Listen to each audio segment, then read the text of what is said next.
네, 오늘은 예레미야 5번째 시간으로 49장에서 52장까지 다 읽고요. 예레미야 애가 또 1장부터 5장까지 읽도록 하겠습니다. 자, 보시면 오늘 읽을 내용 46장부터 51장까지는 열방을 책망하는 내용입니다.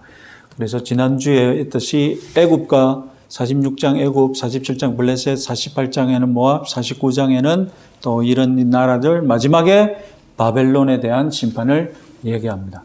이렇게 선지자들이 열방에 대하여서 하나님의 심판을 예언하는 이유가 무엇이겠습니까? 저번에 제가 자주 유다가 멸망하기 전에 그 역사를 말씀드렸지 않습니까? 결국 이들이 유다가 그냥 멸망한 것이 아니라 이 주변의 나라들이 유다 왕국을 끊임없이 괴롭히며 그리고 간섭하고 왕을 세우고 허수아비 왕을 세우기도 하고 또 쫓아내기도 하고 이렇게 직간접적으로 개입을 했거든요. 그래서 유다 왕국을 어지럽혔기 때문에 그것을 지켜보던 유대 선지자들이 너희들도 하나님께 심판받을 것이다. 그래서 이런 모든 선지자들을 보면 이사야서나 그리고 에스겔서나 뒤편에 가면 이렇게 열방을 향한 이스라엘 주변에 향한 예언들이 항상 빠지지 않고 등장하게 됩니다. 그리고 마지막 52장은 마치 부록처럼 유대 왕국의 멸망과 포로에 관하여서 하고 있습니다. 자, 여기서 바벨론에 대한 시각을 참 재밌게 있는데, 바벨론은 하나님의 심판 도구입니다. 그래서 유다 왕국을 멸망시키는데 하나님이 사용하시는 도구입니다. 그래서 예레미야는 뭐라고 했습니까? 바벨론을 향하여서. 하나님이 너희들을 심판하실 것이고 너희들을 책망하시니 어떻게 해야 했습니까? 순순히 멸망당해라. 이 바벨론에 향하여서 대적하지 말라고, 그 하나님을 대적하는 것이라고 예레미야는 그렇게 말했지 않습니까? 그러니까 듣는 유대 왕 입장에서는 예레미야는 뭡니까?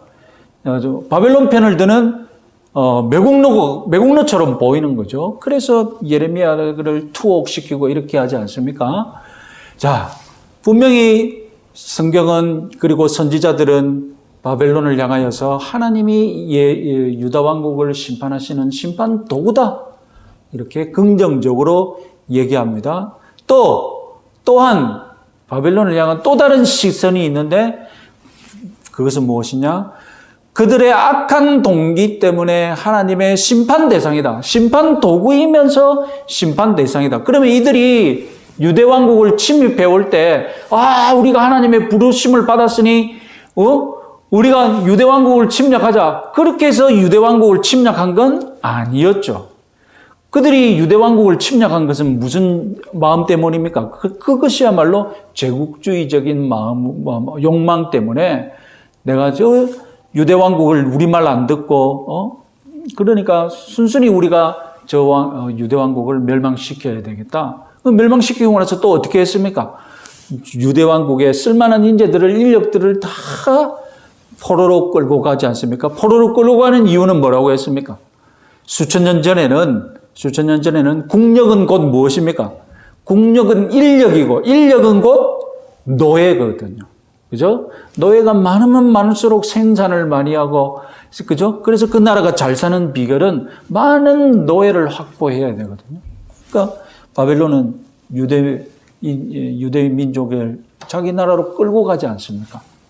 그래서 이런 악한 동기와 악한 일 때문에 하나님은 바벨론을 향하여서 역시 너도 심판받을 것이다. 하나님의 도구이지만 동시에 하나님의 심판 대상이다. 그래서 유대 왕국이 무너지고 난 다음에 이제 예고하는 게 뭡니까? 보시면 50장, 51장에서는 또 뭐라고 하겠습니까? 바벨론 너도 심판받아서 멸망하고 말 것이다. 이것을 예언하게 되는 겁니다. 그래서 이것은 마치 이사야는 북이스라엘 왕국이 멸망할 때 또 간여를 했거든요. 북이스라엘 왕국은 누구에게 명했습니까? 우리 성경에는 아수르, 그리고 일반 역사에서는 아시리아라고 부르는 나라가 쳐들어와서 북이스라엘 왕국을 멸망시켰거든요. 그때 이사야도 똑같이 그랬어요. 북이스라엘 왕국을 멸망시키는 하나님의 도구가 바로 아수르고, 아수르는 또한 그 제국주의적인 욕심 때문에 너도 멸망당할 것이라고 이사야가 바벨론을 향해서 멸망 예언을 하거든요. 이게 똑같습니다. 예. 그래서 우리는 악한 정권이나 무엇인가 이 세상을 바라볼 때에 하나님께서 왜 악인을 내버려 두시고 악한 저런 사람들을 내버려 두실까? 그것은 하나님의 심판 도구이면서 또한 뭡니까? 또한 심판 대상인 것이죠.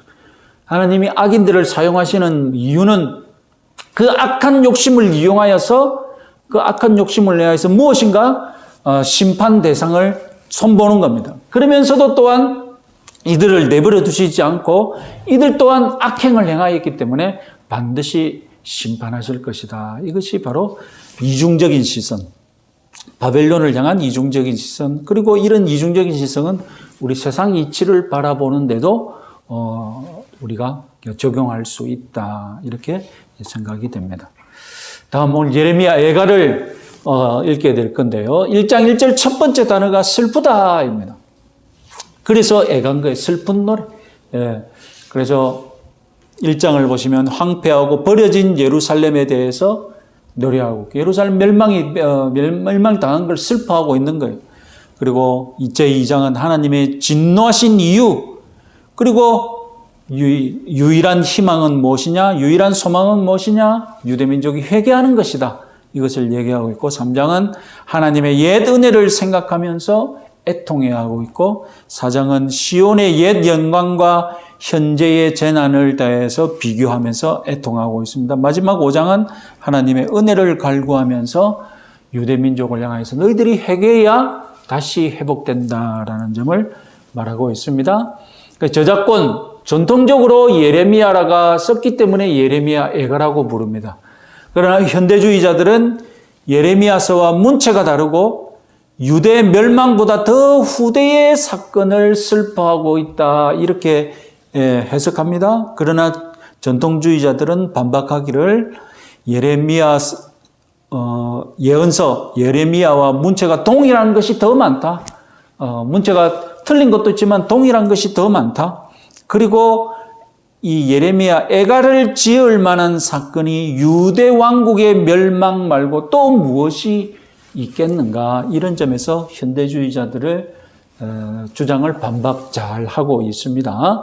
그래서 우리도 전통적인 견해대로 예레미야 애가를 그대로 믿어도 되겠습니다.